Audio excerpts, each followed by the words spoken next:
Welcome to the Inner Circle Sessions. This is the place where we pull back the curtain and demystify the process of how companies are valued, bought, and sold. I'm Scott Ferguson, your host, along with my good friend Zane Torrance. And Zane, you've been doing deals in the technology space for 20 plus years now. Scott, I'm passionate about this. As all day, every day, I'm answering questions of entrepreneurs. How much is my company worth? How do I turn my equity into cash? How do I make my company worth more money?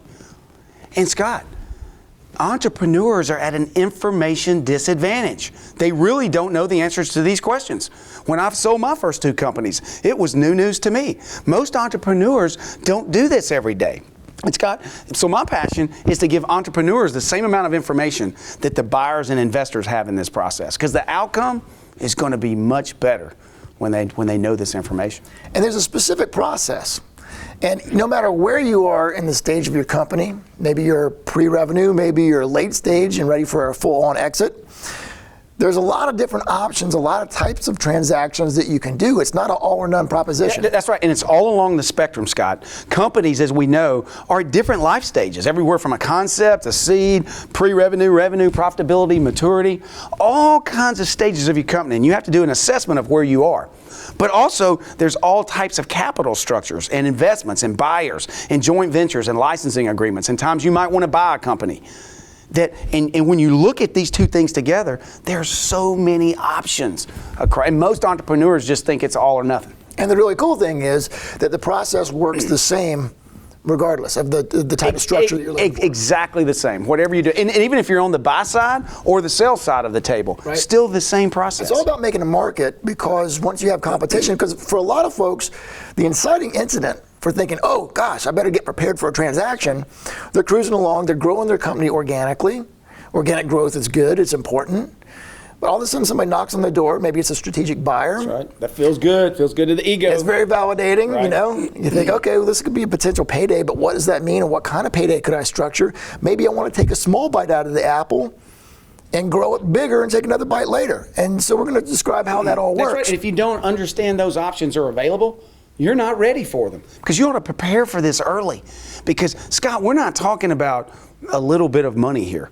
We're talking sometimes, double your valuation. If you're prepared, you're ready, and you find a buyer or investor that must have you versus would like to have you or needs to have you, Scott, we're talking significant valuation. Well, you were even telling me before we started filming today about a case study where it's a father and son. They had a company. The first offer came knocking at the door. They weren't looking for a deal. It was like $15 million, something like that. They ended up saying, whoa, time out, this is exciting. Their attorney told them to call a transaction advisor. And said, hey, you need to make a market, you need to kind of introduce some competition, and they're going to end up with $68 million instead of $15 million. Absolutely. That's a huge distinction. And Scott, this is real, and you know why?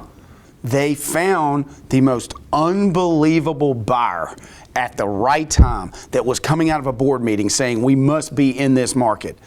So they found a more hungry buyer than the first one. Right? Absolutely. Now, Scott, I've seen times when that first offer, when you back off and you decide to go and do an appropriate process, even that same buyer will significantly increase their offer. You know why?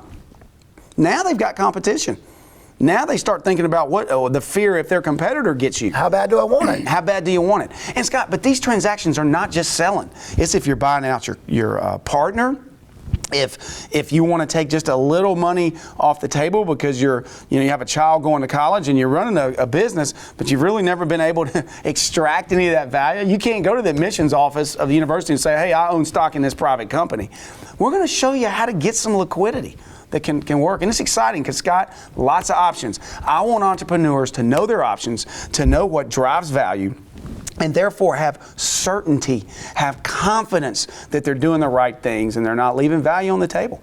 And, growth, going back to growth, it works on the buy side and the sell side. So there's so many times, like even when you and I have talked before, what I never really thought about with, the 4 businesses that I've been involved in, I didn't think about, okay, I need to be acquiring businesses to grow faster. Yes. So besides that organic growth, so this process is important to establish value when you're selling or when someone else is selling, but equally important when you're trying to buy. Absolutely, and a lot of entrepreneurs can't even imagine themselves buying. Scott, there's so many structures and situations where I've seen healthy companies that were ready be able to buy incredible amounts of value with even no money down because they were ready, they were prepared, they knew what their vision was, their growth strategy, and therefore the company they were acquiring saw the vision of the entrepreneur and the value they were building and said, hey, I might be better off. You might be a better steward of my company than I am.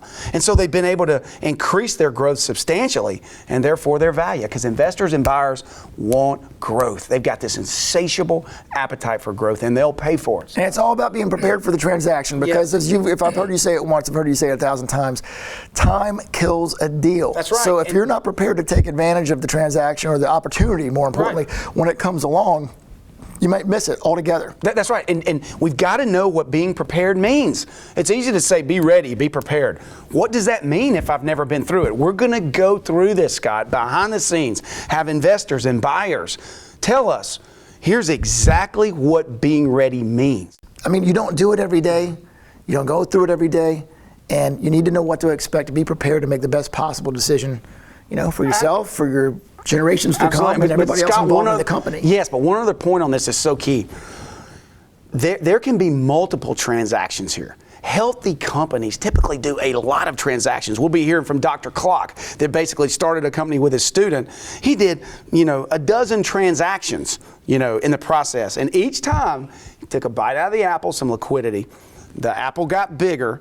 And also, he bought several companies. And so I just want to get that, so excited about showing the transactions that are available, whatever stage of your business you're at, and how to access that and be ready for the best outcome. And balance the playing field. Yes.